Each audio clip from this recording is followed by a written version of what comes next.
This is Betting Weekly Premier League show. You're with myself, Dan Roebuck, alongside me, Nigel Seeley and Jack Wright. So, time to dust off those winning futures slips. Get set to head to the payout counter. Nigel, have you got your Villa top four plus 800 ready to cash? I think that's it, isn't it? That's the end, the big build up. Let's ready to cash, and that's it. Yeah, I have, yeah, but I don't think even papers the cracks of the sum of losses I've had this season.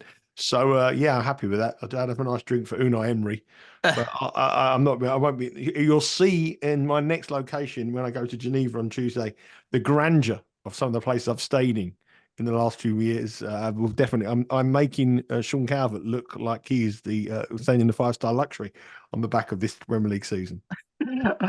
Be interesting to see that one. Look, Nigel, when it comes I'm only joking. I'm only joking. Yeah, I know you're only joking. When it comes to the Premier League season, I mean, look, City were minus 125 to win the title. Arsenal were minus 275 top four. Liverpool minus 175 top four. A lot of favourites winning here. I mean, in hindsight, could you go back and take those plays, or was it never really on your radar? You're always looking for bigger prices and that sort of thing. Well, I think first of all, it shows you that how uncompetitive the Premier League is. When we look at the bottom as well, we're going to come on to that in a second, I think. Yeah. So the favourite wins it, the second favourite comes second, and the third favourite comes third.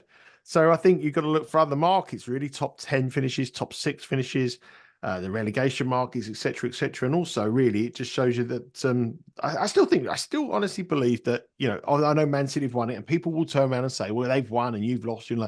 But the run we had for Liverpool, we were favourites at one stage. So if some people had taken the 8-1 at Liverpool at the start and decided to trade out, which I know a lot of people did, cashed out, they would have made more money on the cash out than they would have by betting Man City to win the Premier League to start. I didn't cash out, but they just ran out of legs at crucial times. The match against Crystal Palace was the end of it. So, we could sit here every season and go, Man City win, Man City win. We could have done it for the last 4 seasons, but we're not going to, we'll make small money, but long term, I don't think that's the right strategy in the Premier League. I think you've got to look for someone to oppose them. And as the seasons go on, it gets harder and harder in the Premier League because the top teams get stronger and stronger. But next season, I think it might be a little bit different. That gap between Championship and Premier League was laid bare, Jack, this season. The 3 that came up have all gone down. Luton was short price minus 305, Sheffield United minus 155. Burnley were plus 225. Did we miss a trick? Not thinking, hang on, if Burnley play the same way, they're going to go straight back down. What are your thoughts? Again, I think when you're playing the futures market, do you want to be on a plus 225? Yeah, as you say, it's a winning ticket. But, you're looking over that course of time, 8-9 months at a plus 225 is the sort of price that you'd be want to be playing a weekend, not have over that long stretch of time. For me, so you always want to look for something a little bit bigger, something a bit more value.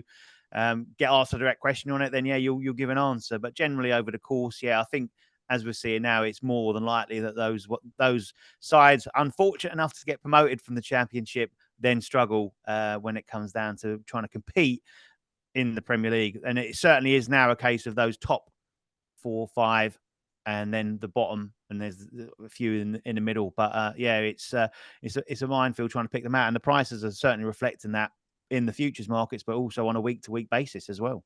Quiz comes early, Nigel. You'll be pleased to know this week which team were third favourites for the drop at the start of the season. Wolves. Bournemouth were. Oh, done spectacularly well second half of the season. Did you enjoy that quiz? No. Let's move on. That's one thing at the end of the season. When we look at the planning for next season, the first thing we've got to look at is who's going to replace Dan Roebuck, and the second thing we've got to eradicate from the script. This is a quiz. The quiz is going to go.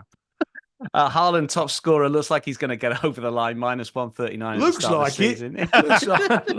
Would you expect 8 goals from someone? Ollie Watkins, 13 assists, 150 to 1 at the start of the season, 16s at Christmas. Well done if you managed to find Ollie. I don't think anyone did. We may as well cover off the title. I bet him to be the top Premier League goal scorer, needing to finish in the first 3. I was looking, really hasn't scored for about 7 weeks. As soon as I get in touching distance, he keeps scoring 3 goals. That's the really thing. He's got to score 1. No, not him. Not him. City are minus 1250 for the title this year. We've given them already, but it's not yet done. Arsenal are 8-1. I mean, look, Nigel, do you think there's going to be any surprises last day? Is there one more twist to come? I think you've been asking me this question over the last few weeks, and I've said, I just thought teams would keep winning and keep winning. I only do, I said it last week. I think that if Man City go into 2-0 lead, then obviously the atmosphere at Arsenal will drop, and Arsenal could maybe get beat in that match or draw in that match. I think if I was going to take one of them on the weekend, I'd take on Arsenal rather than Man City. I think that would be my strategy here. But you would expect both of them to win. I mean, it's been an amazing season for Arsenal and Manchester City. Arsenal have gone toe-to-toe with the best team. I know they're not in the Champions League, but the best team in the world. How they're not in the Champions League final, I don't know. But they've just got it better, and they're just moving away from the other two. It's just they're just the top two at the moment and dominating. But I just can't see any slip-ups. Jack, any late twist, do you think, or is it done? It's done. Yeah, it's done. I'd like to say something like mind-blowing at this point in time, but why change the habit of a lifetime? I'll say, no, it's done. Well, only Arsenal fans, there's lots of Arsenal fans who watch this show, and lots of Arsenal fans who are on the show, they're eager to see what Dan Roebuck thinks. If anyone can book it, Dan Roebuck is the man. Do you think it's done, Dan? Listen, I think City will absolutely they'll win easy. There you go. Now we've got a title. Now the extra one looks value. Now we've got a title race. It's a market move as we speak. Get on that pinnacle dropper straight away. Nigel, a sweep last week. Congratulations. No, finally. No, I managed. I've done all right in the last 9 weeks. I've had a match. Didn't want to leave you out, son. To be honest with you, this is where I've come. I excel more in the last final weeks with teams that the market gets a bit carried away with, and sort of totals that get carried away with. I sort of come back with a little bit more logistical approach, and rather than get carried away on the season stats and stuff like that. So this is where I actually do all right, really. We're mid-table, the mid-season, the goals go down in November and December is the one that cost me. That's where it cost me on the season. Nigel, you're a bit like Messi, really. Cold November, January nights in the Midlands. It's not you, is it, really? You're usually in Miami this sort of time. Well, you say that. I mean, the weather outside this window is more like the end of season weather is going to be more like the weather in November, December, rather than the end of season affair here. It's dull, damp, it's horrible across the country at the weekend. So yeah, I mean, I just think sometimes the market, and we're going to come on to a couple of matches a little bit on this show here, where the market's just a little bit carried away, and I think this is where you can make money. And because what I do is I'm 30. I've been working on a final day of the season as a bettor or a trader since I was 18.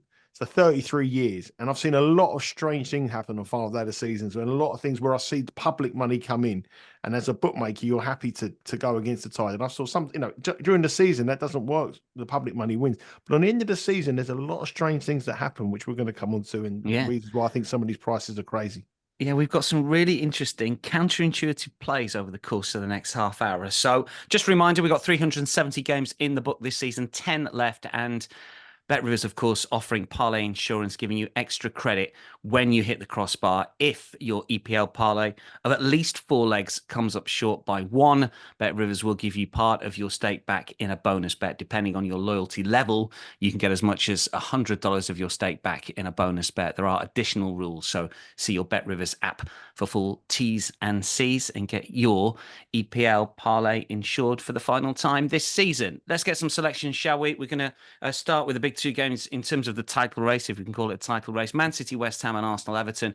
We got tips from Nigel and Jack, respectively, in these 2 games. We'll start, Nigel, at the Etihad, where I presume the Premier League trophy is going to be. All of the games, of course, 11 a.m.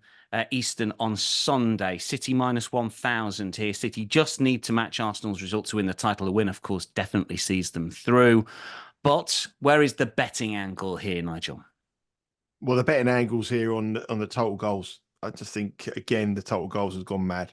I did a little video on the Twitter and the Instagram account on the total goal market on the Man City Tottenham game, and it was a similar kind of price. It was Asian market 4 with a push with 4 goals, and the reason I made it on there for the first time this season, I pretty much called that match bang on how it would go.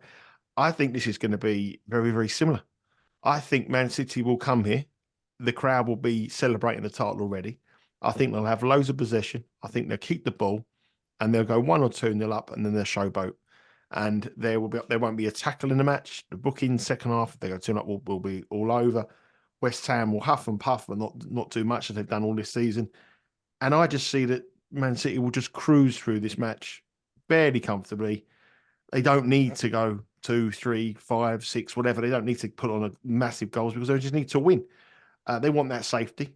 They've got an FA Cup final as well to prepare for. They want to win a double. And I think what will happen in the second half, if they go 2-0 up with 25 minutes to go, I think they'll give Haaland will come off with a standing ovation. De Bruyne is an injury doubt. The goalkeeper's injury doubt as well, which is a concern. Foden, the player of the year, will come off for a standing ovation. And they'll bring subs on who need appearances to get a medal. So I think there's about 2 or 3 players in the Man City squad who need to get game time to be able to get a Premier League medal. And I think there'll be all change.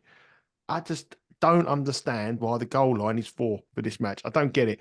If they needed to score 4 goals to close down an Arsenal goal difference, I get it.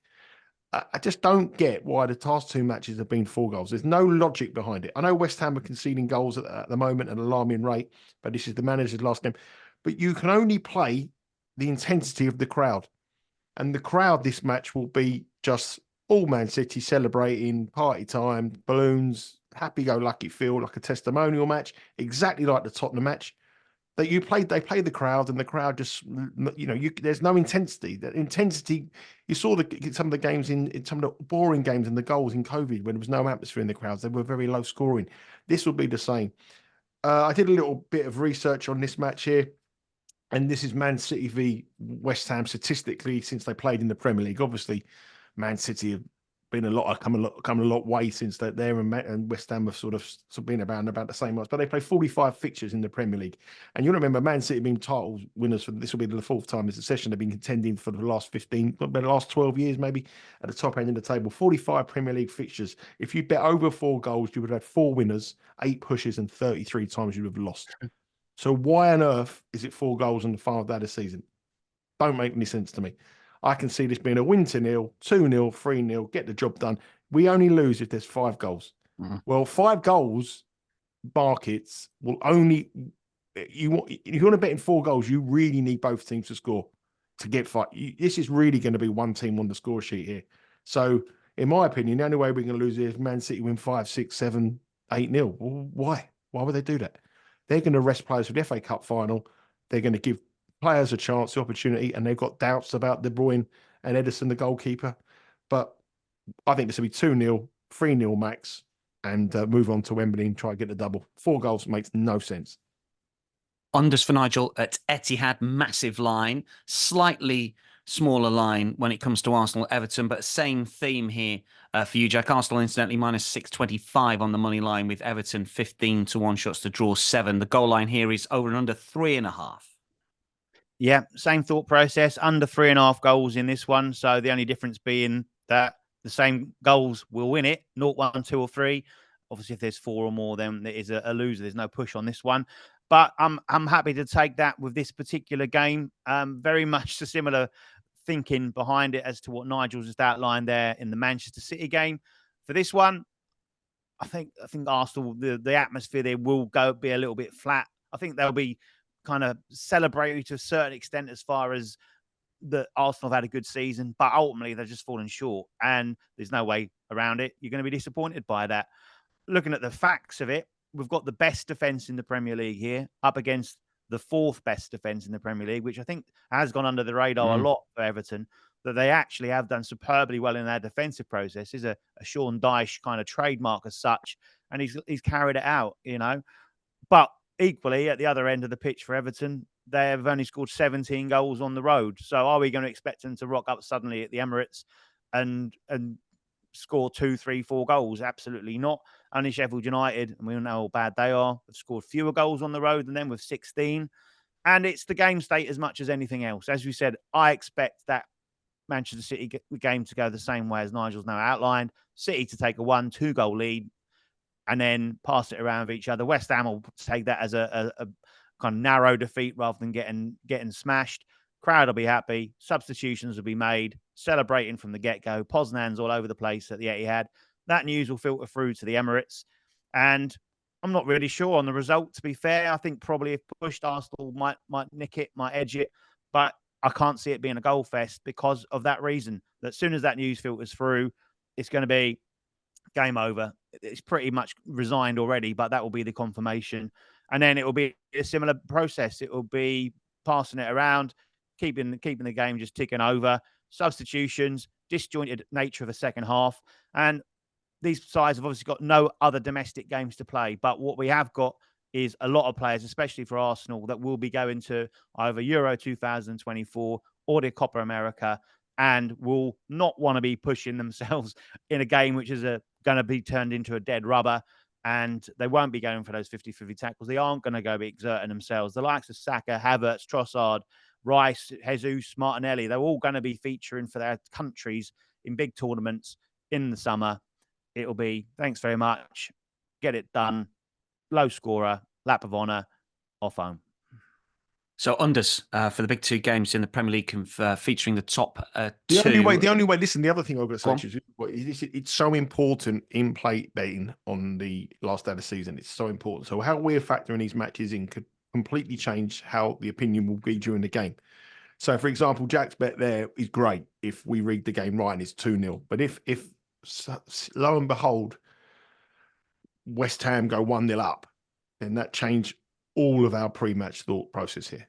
Then Man City game becomes a goal frenzy. Arsenal will have to attack, go crazy. The atmosphere changes. So end of season games massively change throughout the 90 minutes, and that's why in play is so important on these last games, especially at the bottom end of the table when there's things at stake. There's only really places in Europe, and there is only places in Europe and the Premier League title at stake here.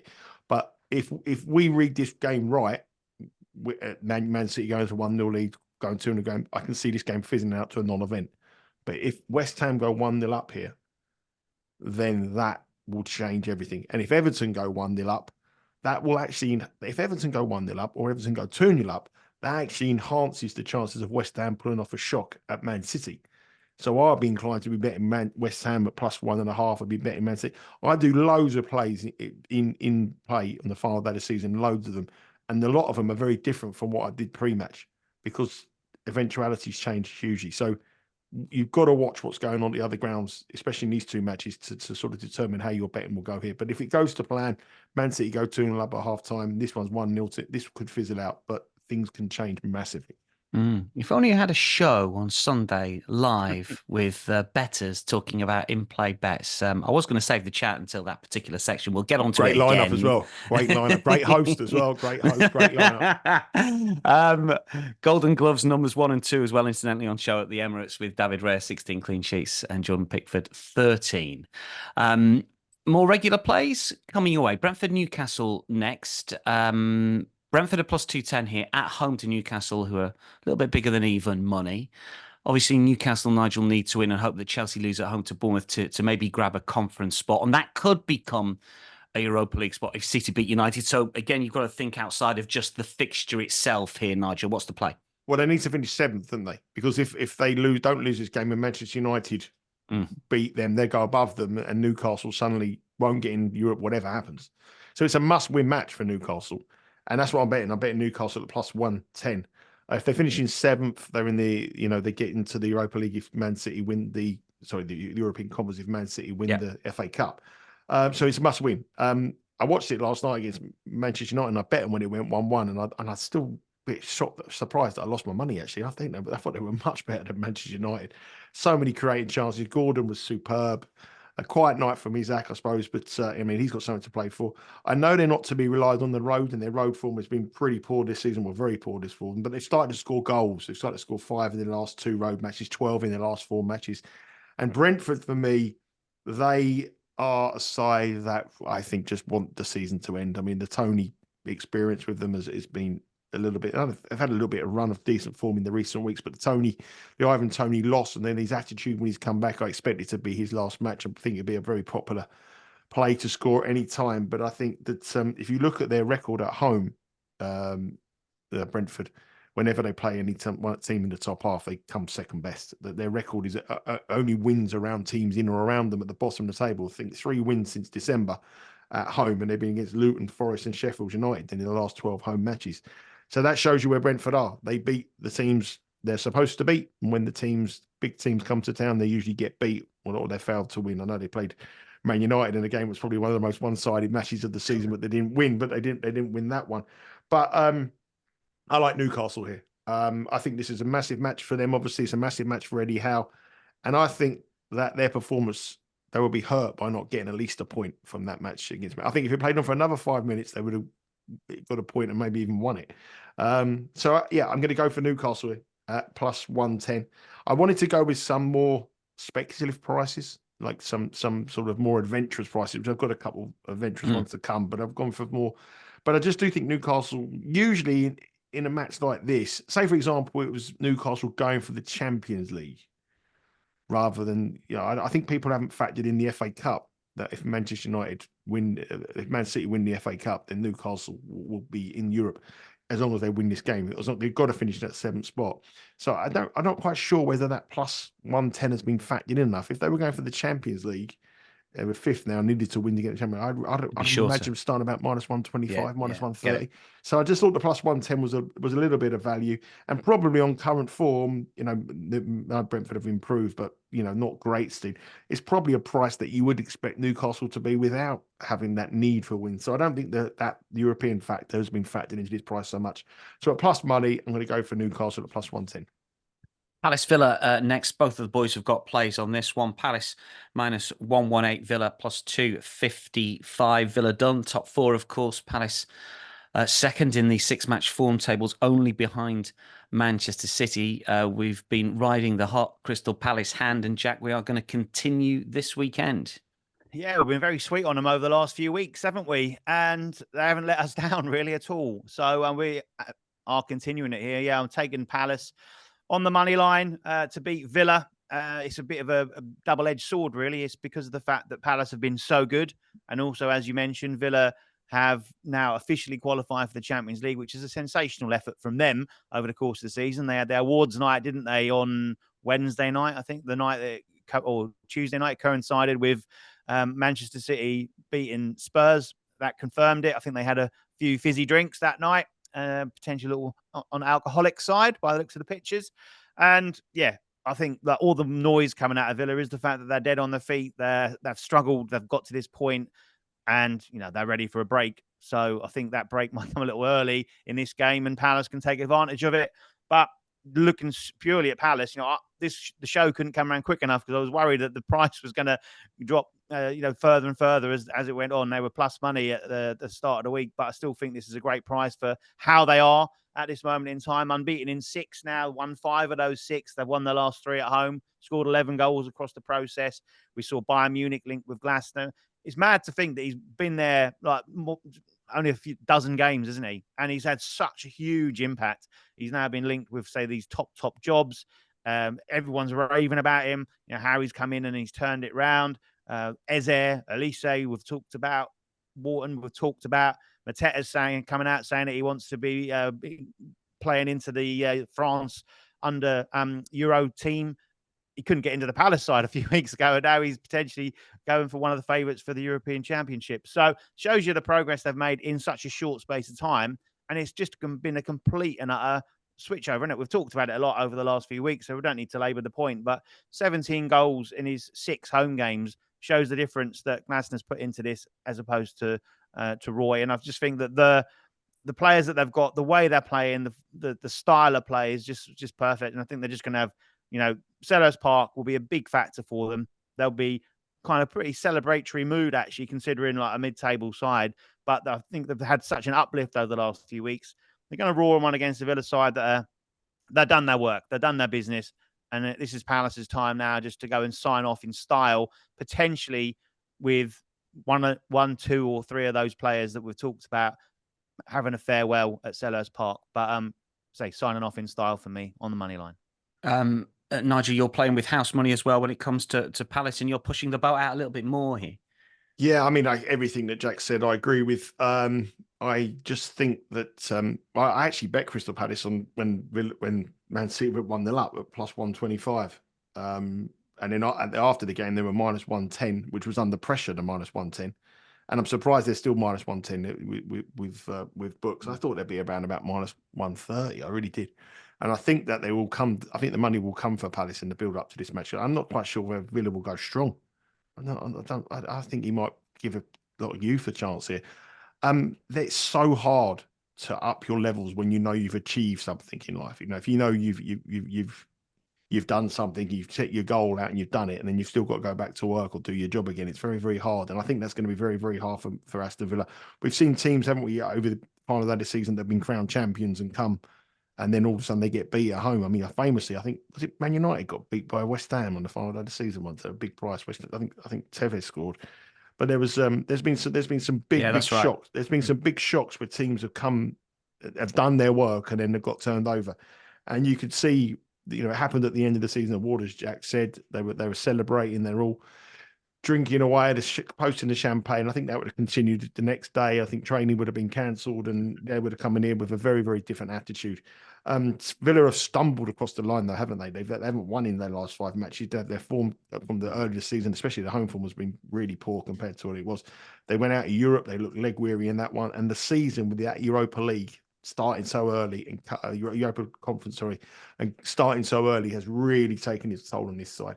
So I reckon the team news here will be very interesting. I don't believe that Villa will go all out for this. I think they'll make a lot of changes, give some players an opportunity, and I think there'll be a massive move in Crystal Palace. So if there's going to be a massive move in Crystal Palace, Jack said it, all the goals they're scoring at home, almost averaging 3 goals at home under Glasner. Unbeaten in 6 at home. The only one they lost was Manchester City. Unbeaten in 6 as well in the Premier League in all games, scoring about 3 goals on average a game. So I think you've got to go for the enhanced price. So we think they're going to win. The chances are they could win 2-3. I was going to go from like -2 here or -2.5, really, because I think they could put 3 or 4 past Villa here in the mood Villa are in. Plus 145, Palace -1. Could be the last game for Elise. Could be the last game for Eze. These are going to be very hard for Palace to keep them. Could be the last time they play in together. And I expect them to put on a showboat. I really do. I expect them to put on a showboat. And I think they'll take on a very, very tired, leg-weary Villa after a long season with nothing to play for. The last 2 players you want to be up against are these two. So I think this could be very one-sided. So I'm going to go a little bit more Palace -1 at plus 145. If they win by exactly 1, it's a push. But I think if they're going to win it, I think they're going to win it by a lot. So Palace -1 against Aston Villa plus 145. Just sticking with Palace and Elise in particular, because it forms part of Jack's next play, which is an anytime goal scorer parlay. You've got Elise and you've got Cole Palmer here. Jack, talk us through this. These are 2 players that we're backing to score at any time. Yeah, basically a follow-on from what we then talked about. Expect Crystal Palace to do well against Aston Villa, score 2 or 3 goals.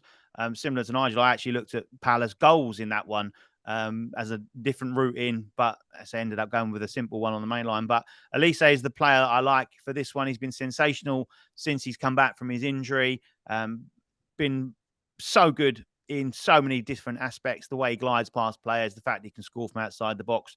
4 goals in his last 5 appearances. 10 goals for the season, which is his personal best, but only in 13 starts. So it shows you when he is fit, how dangerous he is, and he's going to be a man in severe demand over the summer. That is for certain. So test the Palace resolve on that. I don't need to go into too much details to explain why we expect Palace to win. So that's just the fact that I expect if they do score. He looks a great price. You've got a lot of players actually ahead of him in the market, which I couldn't quite understand as far as the goal scorers are concerned. Yeah, Mateta and, Eze, but, 1 or 2 others as well. I'm thinking that don't quite make sense when he looks their biggest threat at this moment in time, because he can create it for himself as well as finish opportunities off. And Cole Palmer, I had to go with Palmer after the season that he's had. Scored again last night, a brilliant goal as well. Cut back and a header from a kind of angle that he's looped into the top corner shows that he can score goals of all kinds as well. 22 goals for the season. And, I think eyebrows were raised a little bit when Chelsea splashed the cash on him, amongst the many other players as well. But he has certainly been the one that's come and said that he's worth every single penny and more. He's upped his value, probably one of the only ones that has done that at Chelsea. 2 goals in his last 3 appearances.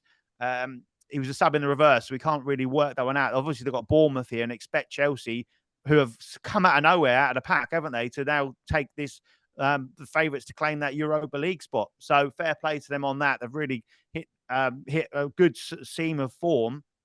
And so I expect them to beat Bournemouth, who, again, they're a side that have got nothing to play for. And it should be an open, entertaining game. They're not a sort of side that are going to come and sit deep and frustrate them. So expect goals in this one. And again, if Chelsea are scoring goals, expect Palmer to be amongst it. He's of those 22 league goals that he's scored this season, 16 have come at home. So shown that he has got a real flavour for scoring at Stamford Bridge. He scored in 8 of the last 9 home league games. So prolific across the campaign, prolific at home, and consistent as well. It's not that he's scoring hat tricks and then blanking for a few weeks. Very, very consistent. As I said, Chelsea in great shape. They've won their last 4, 7 of the last 8 at home, 9 of the last 11 at home in the Premier League. They've scored 17 in their last 4 Premier League games as well. So creating lots of chances, lots of attacking talent, and Palmer's there to get on the end of it. And the final piece of the jigsaw for that particular part of the bet is the penalty side of things. As far as the Bournemouth conceded 7 penalties this season, only 3 clubs have conceded more, and Chelsea have won 12, which is the most of any team in the Premier League. And of course, we know that as long as he can fight all the other players off, Cole Palmer will be taking their one on Sunday, should they get one. Plus 350 for the parlay there. Palmer instantly minus 800 to make the squad. He's a shoe-in. He was a 12-1 shot at the start of the season. And Elise, 4-1 I've seen to be at Palace next season. Favourite for United. Can't quite see him being at United. Chelsea? Surely he's got to go somewhere better. Yeah, no, he's plus 150-ish for United. We'll see what happens. I think Chelsea tried to sign him, didn't they, at the start of the season? Be interested if he makes Eze to Tottenham. I think Eze will go to Tottenham. Yeah. Or Arsenal. France Euro squad for Elise. Maybe he played in the under-21 squad last summer. Let's get some correct score plays from Nigel here, because last day of the season, Nigel's talked about it already. You get some wild games. There's no doubt about that. You get goals. The sort of goals are over bet to a certain extent, Nigel, I always think. But you've picked out, and these are official plays. We go quarter point here. Just a little bit of interest. On a couple of correct scores. Talk us through these two. Well, I've just gone for, I always do these kind of 3-3s towards the end of the season. We saw a 3-3 only a week, like in midweek, didn't we, with Liverpool v Aston Villa. I got a message from someone saying, well done, I bet it because of you, what you said at the final of that season. I wish he reminded me before the match that I said it, but because I didn't do it. But I always look for games where there's not, like, I wouldn't bet high scoring draws or 3-3s in games where there was something at stake. So obviously I'd rule out Man City v West Ham. I'd rule out Arsenal. I'd rule out Newcastle, and you've also got goals going in all over the place. And I come on to some stats on the goals in a minute in the Premier League. We'll wrap this show up, but I've gone for a couple of 3-3s. Luton against Fulham. I know it was 1-0 in the reverse fixture, but final day of the season, Luton, they won't drop their levels. They want to really go out of a high for their team. Fulham will go toe to toe with them. I can see that being a basketball match. I thought 3-3 was a big price at 25-1. Just a little bit of a piece of money bet. And the other one's Brighton Man United. I thought, Brighton Man United, not played another 5 minutes last night, they would have been involved in a 3-3. Brighton are scoring goals again, could be De Zerbi's last match. Well, I think it will be De Zerbi's last match. 3-3 there's 20-1. The other thing I want to talk about on strategy, are we going to come on to strategies now? Or do you well, I was going to leave it for the Sunday show. Just give us your other play. So Brighton Man U 3-3 at, what is it, 20s? No, I'm going to go for Luton 3-3 against Fulham at 25-1 for a quarter unit. And I go for Brighton 3-3 against Manchester United 2-2 at a little quarter unit. And the other bet I thought was ludicrous. And this is just purely on a mathematics, just a price thing. I mean, Wolves travelled to Liverpool on the final day of the season. And I know it's Jurgen Klopp's final match of the season and everyone's going to be betting Klopp. Again, everyone reads the script. Klopp's going to come on. They're going to put in a performance. Well, Liverpool have done nothing for Klopp in the last, since they got beat out Europa League. They did nothing for Klopp. He's fallen out with half the team. Mo Salah, can't wait to get rid of him. There's clearly something gone on there. The fans would expect the performance, but doesn't necessarily sometimes go to trends there.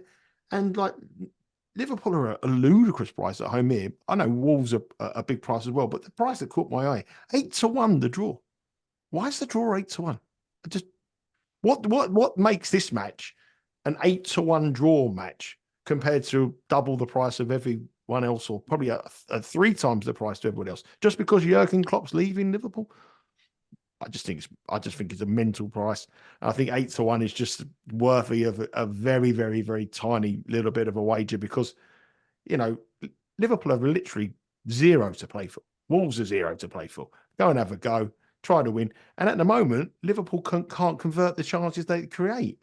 So I just thought 8-1 was crazy. So yeah, I thought that was a bit of a bad play for anybody. Fergie's last game for United? Was it 5-5? 5-5 away at West Brom. Yeah, 5-5. Nothing on it for either side. Yeah. And West Brom would, I think West Brom would, when they would have been in worse shape. Well, they were in worse shape than then. Fergie's last 5-5 draw. It just doesn't necessarily mean they're going to win. Yeah, absolutely. I 8 to agree 1 is a entirely. big Look at the price. Just a very, very briefly on Liverpool from you both. I mean, Jack, would you fade Liverpool next season with Klopp going? Do you think?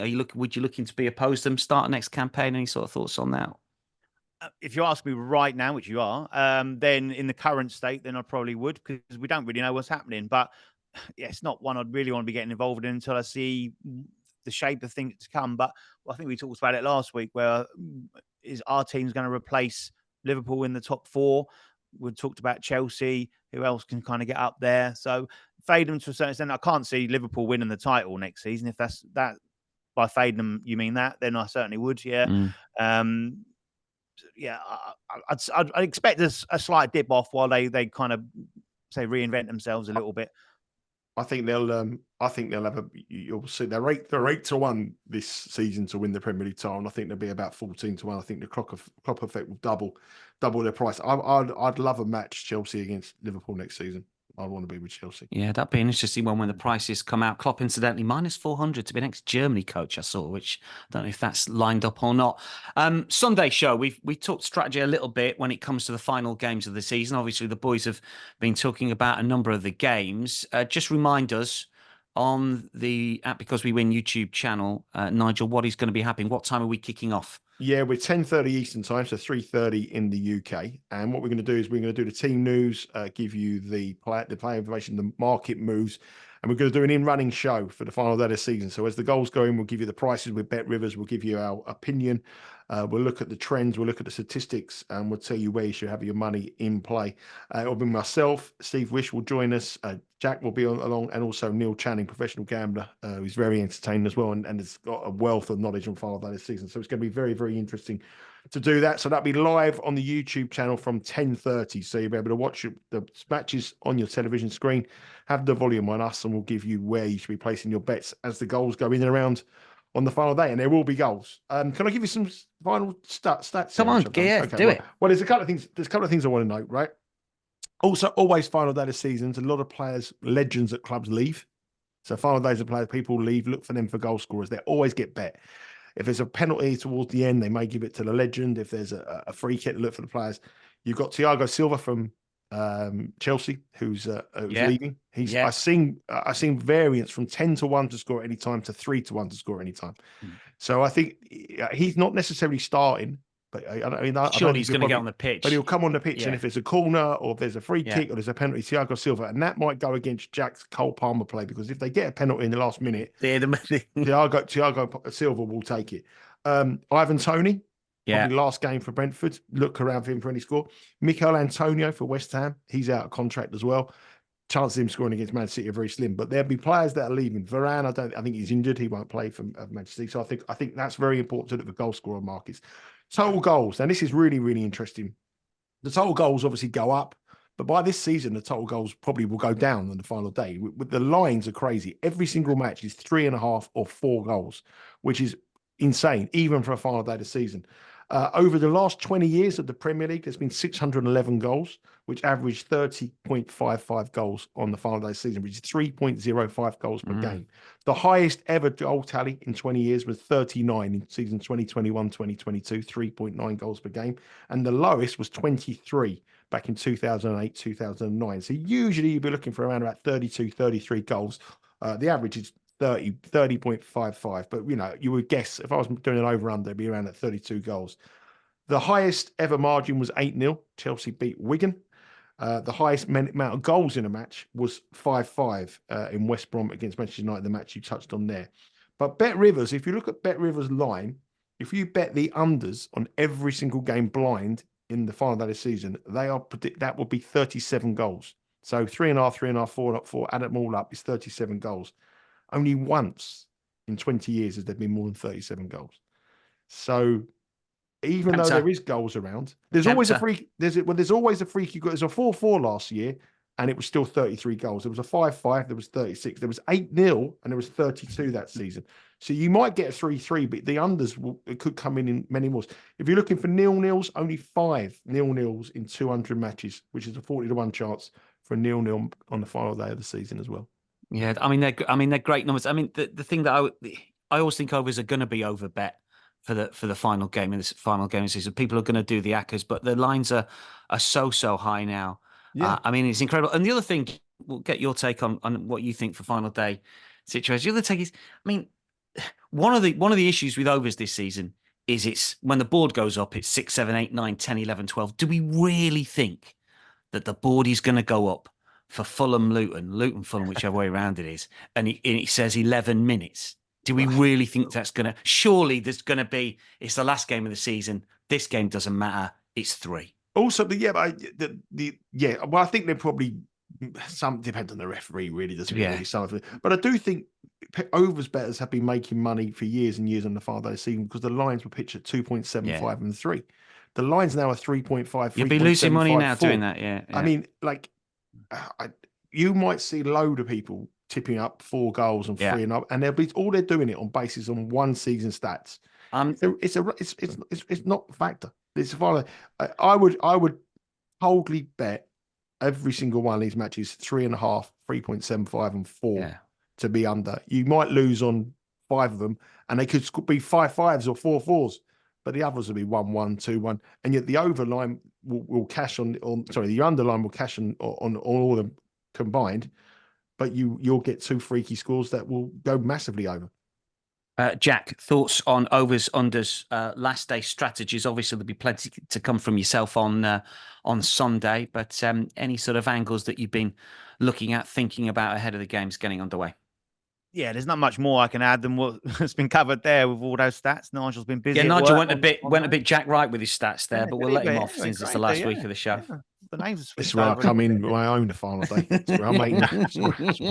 The daddy's here now. This is where I go to work. Let it happen. There we go. There we are. But no, so those lines have like blown out what the usual play is, isn't it? It's like the blind play on the overs, as we've said. So I don't need to labour the point on that one. With some of these lines are incredible. So there's a couple at 4.5, isn't there? Yeah. I think the Tottenham game's 4.5, but that's just it's just madness where we've got to at this point of the season. But there we go. It's been brewing all year, hasn't it? But I think for me, I obviously did the parlay there with a couple of the goal scorers.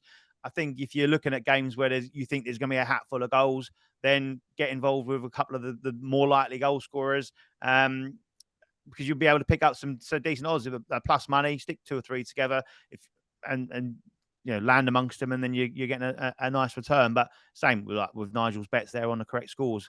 Go for something proper fanciful on those games that you think are just going to be open and plenty of fun. And there's those are the angles to take on. But yeah, the in-play market is the great one. So we'll be all over that on Sunday, of course. It will be a really good watch. Best bets before we sign off for the season. Nigel, best play, final weekend of the season. I think it's one of the best plays of the season, and I'll be having a very large bet on it. It's under 4 goals, with 4 goals a push on the Asian, -103. Man City v West Ham. Crazy price. Jack? Palace for me. Palace to beat Villa. Jack's best play, -118. At the moment, the price could come down, and certainly, as Nigel's pointed out, team news is going to be key here. If all bets on this week's show win, incidentally, we will be in profit for the season. Nigel, ooh. Jack, thanks for your company. Good luck with your picks. That is a wrap for match day 38 of Betting Weekly Premier League show. We're back next season, hopefully. Don't forget this Sunday. No quizzes, though. With the Sunday reaction show when the goals are going in the Premier League with Nigel, Jack, Steve and Neil. Plenty of content throughout the summer. We've got the European Championships covered, Nigel. And tennis, what's the next tennis on the agenda for the Because We Win team? Yourself and I am in Geneva on Tuesday, where the weather looks awful. And then the build up to the French Open. There is going to be a quiz and a poll on the Twitter account as well. I forgot to mention that. Do you want me to compile the quiz for you? No, I've got it. Who's going to present the show next year? That's the quiz question. Much more on Instagram and X over the course of the weekend and the summer from all of us on the EPL show, from all of the behind the scenes team as well. Many thanks to everybody. We will see you hopefully next season. Goodbye.